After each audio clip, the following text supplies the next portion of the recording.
नमस्कार किसान साथियों, स्वागत है आप सभी का हमारे YouTube चैनल मालवा एग्रो में। साथियों, आज हम बात करने वाले हैं पौधे में 2G 3G कटिंग कैसे की जाती है और इसको करने से क्या फ़ायदा होता है।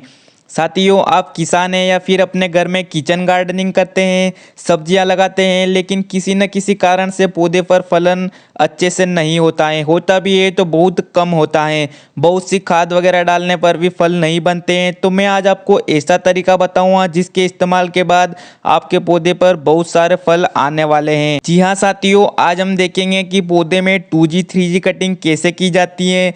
इसके तहत पौधे की शाखाओं को कुछ इस तरीके से काटा जाता है कि उनमें अधिक से अधिक फल आए। अब बात आती है कि किन किन पौधों में 2G 3G कटिंग की जा सकती है। साथियों, इसे आप मिर्च, टमाटर, बैंगन, किसी भी बेल वाली सब्जी जैसे लौकी, खीरा, ककड़ी, करेला आदि में 3G कटिंग की जा सकती है।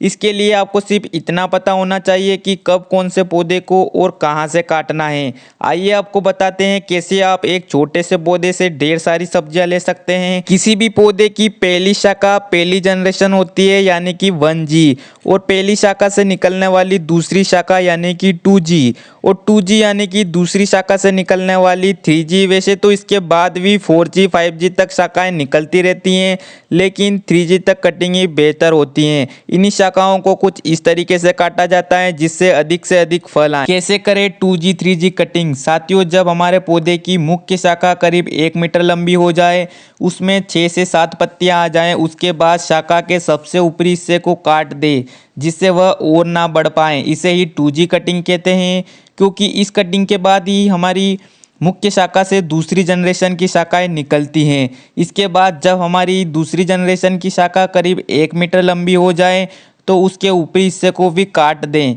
जिससे उसकी ग्रोथ रुक जाए। इसे ही 3G कटिंग कहा जाता है।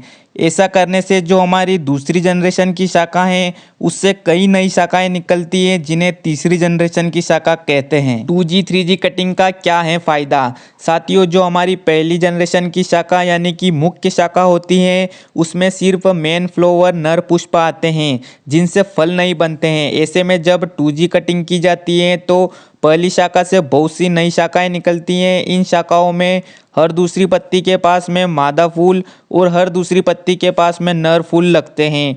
वही जब हम तीसरी 3G कटिंग करते हैं तो इसके बाद जो तीसरी जनरेशन की शाखाएं निकलती हैं उसमें हर पत्ती के पास में मादा फूल लगता है और मादा फूलों से ही फल बनते हैं। यानी कि 3G कटिंग के बाद में आपके पौधे में बहुत सारे मादा फूल लगेंगे और आपको काफ़ी ज़्यादा फायदा होगा, काफ़ी ज़्यादा मात्रा में आपके पौधे में फलन होने वाला है। साथियों, अब आपको समझ में आ गया होगा कि पौधे में 2G 3G कटिंग कैसे की जाती है और इसका क्या फ़ायदा होता है। इसके अलावा भी आपका कोई प्रश्न हो तो आप कमेंट में पूछ सकते हैं।